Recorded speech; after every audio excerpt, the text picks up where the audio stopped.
Halo teman-teman, jadi di sini kami dari kelompok 8 PDK kelas A mau presentasi tentang proyek 1 kelompok kami, yaitu dengan judul Game Project. Perkenalkan, saya Febiola Putri Wibowo dan ini partner saya Kevin Valencio Patsi. Di sini kami mau presentasi tentang hasil yang kami kerjakan selama 4 minggu kemarin.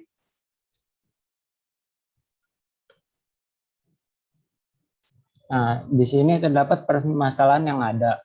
Yang pertama adalah kurangnya perkembangan motorik anak. Secara kita tahu, kemampuan motorik anak terbagi menjadi dua, yaitu kemampuan motorik secara kasar dan secara halus. Kemampuan motorik kasar memiliki kemampuan olahraga yang baik, sedangkan motorik halus memiliki kemampuan tingkat konsentrasi yang tinggi. Di sini game ini mengembangkan motorik halus. Permasalahan yang kedua, memberikan hiburan berupa screen time kepada anak. Nah, permasalahan yang game ini memberikan pengurangan waktu bermain gadget kepada anak. Yang ketiga, gadget lebih menarik perhatian anak kecil. Seperti yang kita tahu,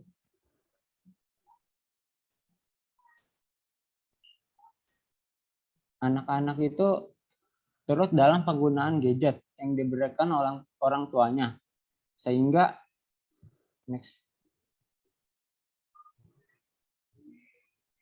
kami berinovasi untuk menciptakan Flatbox, sebuah kolaborasi permainan, konstruksi, dan papan yang target usianya 5-10 tahun dalam bidang anak TK sampai SD. Next. Di sini terdapat foto bahan konstruksinya.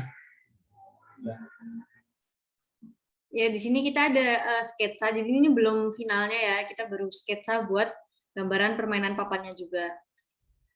Nah, permainan kami ini terinspirasi dari Evamet dan Monopoly. Dari segi bahan konstruksinya itu kami terinspirasi dari Evamet karena Evamet itu memiliki ujung-ujung gerigi yang bisa saling bersangkutan dan bisa dibuat menjadi bahan konstruksi. Nah, Evamet itu biasanya digunain buat alas-alas playground atau mandi bola buat anak-anak. Nah, untuk Monopoly kami terinspirasi dari papan permainannya dan cara bermain secara garis besarnya.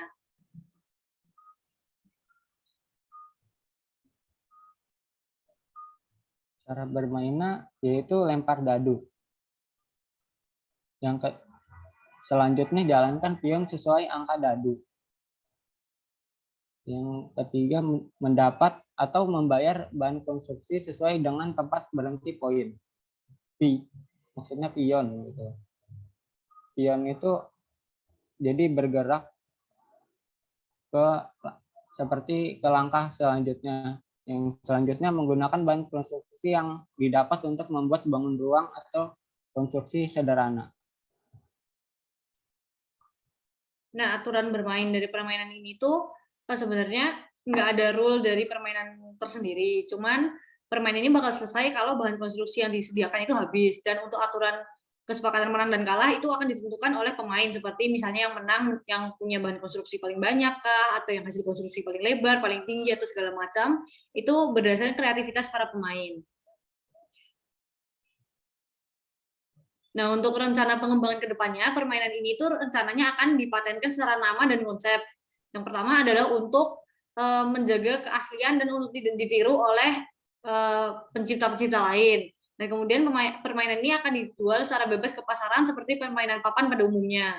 Dan yang terakhir adalah mensuplai ke SD atau TK untuk bahan permainan sekaligus media pembelajaran supaya anak itu tidak hanya based on buku gitu.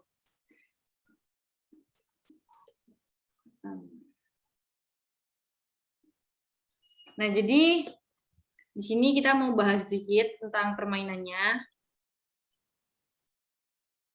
Iya. Mungkin Kevin mau mulai.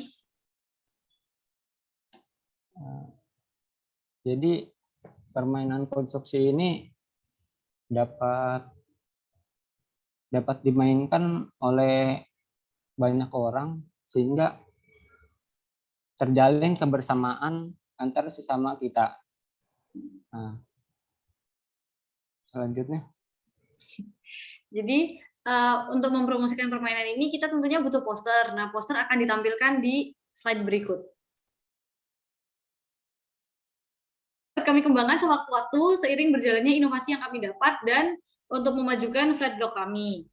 Nah, untuk harga jual flat block ini, menurut harga pasaran based on Shopee, permainan papan pada umumnya itu kisaran harganya itu 10.000 sampai 65.000. Itu biasanya kayak monopoli, ular tangga, ludo dan semacamnya. Nah, untuk permainan kami ini akan kami jual kisaran harga 30 sampai 35.000. Kenapa? Karena kami di sini tidak hanya menjual sebuah permainan, tapi permainan ini memiliki value, yaitu berupa inovasi dan pembaruan pada permainan papan sekaligus kolaborasinya dengan konstruksi.